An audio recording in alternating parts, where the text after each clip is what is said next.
बिस्मिल्लाहिर्रहमानिर्रहीम। अस्सलाम वालेकुम प्यारे दोस्तों, हकीकत टीवी न्यूज़ की नई वीडियो में खुश आमदीद। मुज़म्मिन, ईरान ने अपनी फ़ौजों को मुकम्मल तौर पर हुक्म दे दिया। फ़ौजों ने पेशकदमी शुरू कर दी। अब ईरान इसराइल और अमेरिका के साथ जंग लड़ने के लिए जा रहा है। ईरान ने अपने मिसाइलों का रुख इसराइल और अमेरिका की तरफ कर दिया। अमेरिका की जानिब से ईरान के खिलाफ जंग लड़ने के लिए एक शिप भेजी गई जो यकीनी तौर पर 60 जहाज़ों को अपने ऊपर लैंड और वहाँ से परवाज़ करवाने की अहमियत रखती है। नाज़रीन इकरामी, ईरान ने उन तमाम मिसाइलों से उस शिप को तबाह करने के लिए मुकम्मल तौर पर अपने मिसाइलों का रुख मोड़ दिया है। इस वीडियो में आपको तमाम तर तफसीलात बताएंगे कि असल सूरत हाल क्या पैदा हो चुकी है, अमेरिका और इसराइल ईरान के साथ क्या करने वाले हैं। वीडियो की मज़ीद तफसील में जाने से पहले हमारी वीडियो को लाइक करें, हमारे चैनल को सब्सक्राइब करें और हमारी वीडियो को सोशल मीडिया अकाउंट्स पर ज़्यादा से ज़्यादा शेयर करें। न्यूज़ कमेंट्स बॉक्स में पाकिस्तान आर्मी बल्कि टॉप एजेंसी ISI और इमरान खान जिंदाबाद का नारा लगाना मत भूलिएगा। प्यारे दोस्तों, ईरान वो कौम है जिसके ऊपर कई सारे मुश्किल हालात आए लेकिन उन्होंने आज तक हार नहीं मानी और यही सूरत हाल एक मरतबा फिर पैदा हो गई है। इसराइल और अमेरिका की जानिब से ईरान को तबाह करने के लिए हर मुमकिन कार्रवाई करने की वो कोशिश करेंगे, लेकिन ईरान ने वाज़ह तौर पर कह दिया है कि हम जंग करेंगे, हम हार नहीं मानेंगे। अब इस सूरत हाल में अमेरिका की जानिब से एक शिप भेजी गई है और उसे ईरान के करीब पहुंचा दिया गया है। जंग का काउंट शुरू हो चुका है और ईरानी फौजों ने पेशकदमी शुरू कर दी है। ईरानी मिसाइलों ने अमेरिकी बेड़े को निशाना बनाने के लिए मुकम्मल तौर पर अपना रुख तब्दील कर लिया है। ईरान इंतकामी कार्रवाई का आगाज़ करने के लिए अपने मुल्क में सुर्ख परचम लहराएगा। मुज़म्मिन हसन रूहानी और ईरानी सुप्रीम लीडर ने ऐलान कर दिया कि इसका बदला तो लिया जाएगा, लेकिन ईरान मोहतात अंदाज में कार्रवाई करेगा क्योंकि इसराइल ईरान को उकसा रहा है कि ईरान कोई गलत कदम उठाए और इसराइल और अमेरिका बाकायदा तौर पर ईरान के ऊपर हमला कर दें। अब सूरत हाल ये पैदा हो चुकी है कि ईरान की जानिब से मुकम्मल तौर पर फौजों ने पेशकदमी शुरू कर दी है। अपनी अपनी फौजियों ने पोजीशन संभालना शुरू कर दी है। ईरान के अंदर रेड अलर्ट है और सुर्ख परचम को लहरा दिया गया है।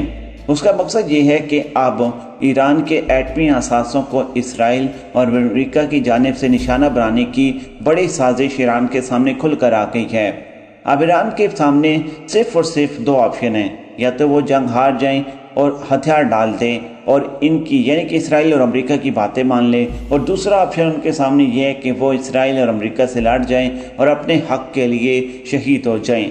नाज़रीन ग्रामी, अब ईरान यही कुछ करने जा रहा है।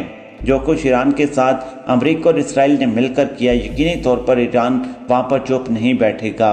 ईरान की जानिब से ये कह दिया गया कि हमारे जनरल कासिम सुलेमानी को अमेरिका ने शहीद किया था, जो हमने जवाब दिया था। हमने कम से कम 100 से ज़ायद अमेरिकी को ज़हनी तौर पर पागल कर दिया था, मिसाइल और रॉकेट मारकर। अब हमारे अहम किस्म के साइंसदान को एक मरतबा फिर शहीद किया गया है। पहले के हमले से 100 गुना ज़्यादा हम हमला करेंगे और हम इसका बदला लेंगे, और ये हमला तूफान की तरह होगा और ये तूफान की तरह चोट पहुँचाएगा। नाज़रीन ग्रामी, सुप्रीम लीडर के ख़तरनाक तरीन ऐलान के बाद हसन रूहानी की भी स्टेटमेंट सामने आई थी। हसन रूहानी ने कहा था कि अब इसराइल और अमेरिका हमारे खिलाफ जानबूझकर महाज खोलने की कोशिश कर रहे हैं। प्यारे दोस्तों, सूरत हाल ये है कि अब इसराइल और अमेरिका कोई झूठ मूठ का हमला करवा के उसका इल्ज़ाम ईरान के ऊपर लगा के अब ईरान के खिलाफ महाज खोलने जा रहे थे। प्यारे दोस्तों, ईरान के जौहरी साइंसदान मोहसिन फ़खरीज़ादे की शहादत के बाद अब हालात मज़ीद ख़राब हो गए हैं। ज़्यादातर ईरानियों ने जुमे तक जौहरी साइंसदान मोहसिन फ़खरीज़ादे का नाम भी नहीं सुना होगा। जब इन्हें एक हमले में इनकी शहादत का पता चला तब ज़्यादातर लोगों ने मोहसिन फ़खरीज़ादे का नाम सुना, मगर जो लोग ईरान के जौहरी प्रोग्राम पर नज़र रखते हैं उनके लिए मोहसिन का नाम नया नहीं था और मग़रबी इंटेलिजेंस इदारे इन्हें इसका अहम किरदार अदा करते थे। ईरानी मीडिया ने फ़खरीज़ादे की अहमियत को बढ़ा चढ़ा कर पेश नहीं किया, बल्कि कहा कि वो साइंसदान थे और हालिया हफ्तों में मुल्क में बनने वाले कोविड-19 टेस्टिंग किट्स बनाने के लिए तहकीकात कर रहे थे। नाज़रीन ग्रामी, लंदन के international institute for strategic study के एसोसिएशन ने जब ईरान के जौहरी प्रोग्राम पर करीबी नज़र रखी तो उन्होंने अपने ट्वीट में कहा कि ईरान का जौहरी प्रोग्राम अब इस नुक्ते से कहीं आगे निकल चुका है जब ये किसी एक फर्द पर मुनहसर होगा। مگر ہم یہ جانتے ہیں کہ فخری زادے پر جب حملہ کیا گیا تو ان کے ساتھ کئی گارڈز تھے، جس سے اندازہ ہوتا ہے کہ ایران ان کی سیکورٹی کے حوالے سے کتنا سنجیدہ تھا۔ چنانچہ ان کے قتل کے پیچھے موجود برکات ایران کی جوہری سرگرمیوں کی بجائے سیاسی حقائق سے زیادہ منسلک نظر آتے ہیں۔ ناظرین گرامی، دو ممکنہ مرکز سب سے زیادہ قابل غور ہیں۔ پہلا، ایران اور جو بائیڈن کے تحت نئی امریکی انتظامیہ کے درمیان تعلقات کی ممکنہ بہتری کو خطرے میں ڈالنا، اور دوسرا، ایران کو رد عمل پر اکسانا۔ ایران کے صدر حسن روحانی نے اس قتل پر اپنے بیان میں کہا کہ دشمن تناؤ سے بھرپور ہفتوں سے گزر رہے ہیں۔ وہ جانتے ہیں کہ عالمی صورتحال تبدیل ہو رہی ہے، اور وہ چاہتے ہیں کہ خطے میں عدم و استحکام پیدا کرنے کے لیے ان دونوں سے زیادہ فائدہ اٹھایا جائے۔ ناظرین گرامی، جب حسن روحانی نے ایران کے دشمنوں کا حوالہ دیتے ہوئے کہا کہ وہ صاف طور پر ٹرمپ انتظامیہ، اسرائیل اور سعودی عرب کی بات کر رہے تھے۔ اسرائیل اور سعودی عرب دونوں ہی مشرق وسطیٰ میں سیاست کی بدلتی لہر اور نو منتخب صدر جو بائیڈن کے عہدہ سنبھالنے پر خطے کی سیاست پر ہونے والے اثرات کے بارے میں فکر مند ہیں۔ پیارے دوستو، جو بائیڈن نے اپنی انتخابی مہم کے دوران یہ واضح کر دیا تھا کہ وہ ایران کے ساتھ جوہری معاہدے میں دوبارہ شامل ہونا چاہتے ہیں، جو 2015 میں باراک اوباما کے دور میں مذاکرات کے بعد طے پایا تھا، اور صدر ٹرمپ نے 2018 میں امریکہ اور اس کے اہم قسم کے معاہدوں سے اس کو دستبردار کروا دیا تھا۔ اطلاعات کے مطابق ایران کے متعلق اسرائیل اور سعودی عرب کے تحفظات، اسرائیلی میڈیا کے مطابق اسرائیلی وزیر اعظم نیتن یاہو اور سعودی ولی عہد محمد بن سلمان کے درمیان گزشتہ اتوار کو نیو میں ہونے والے مبینہ خفیہ ملاقات میں زیر بحث آئے ہیں۔ اطلاعات کے مطابق نیتن یاہو دونوں ممالک کے درمیان سفارشی تعلقات قائم کرنے پر بھی ولی عہد کو قائل نہیں کر سکے۔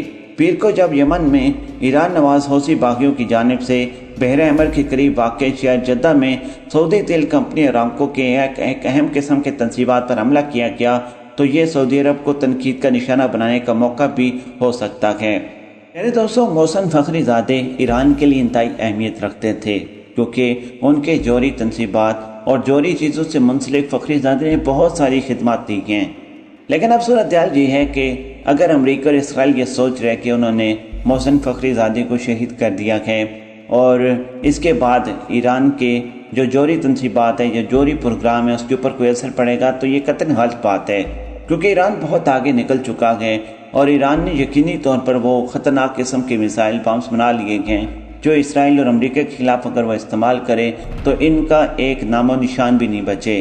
یقینی طور پر ایران اپنے وہ تمام صورتحال میں ایک ایسی پوزیشن پر پہنچ چکا ہے کہ ہو سکتا ہے کہ یہ ایٹمی طاقت بھی بن چکا ہو، لیکن ہو سکتا ہے کہ ابھی ایران کی جانب سے اس کے بارے میں کوئی کسی قسم کی وضاحت نہیں دی گئی ہے۔ پیارے دوستو، ویڈیو کو لائک کر کے چینل کو سبسکرائب کرنا مت بھولیے گا۔ ہمیں دیجیے اجازت، بہت جلد آپ کی خدمت میں ایک نئی ویڈیو کے ساتھ حاضر ہوں گے۔ اللہ نگہبان۔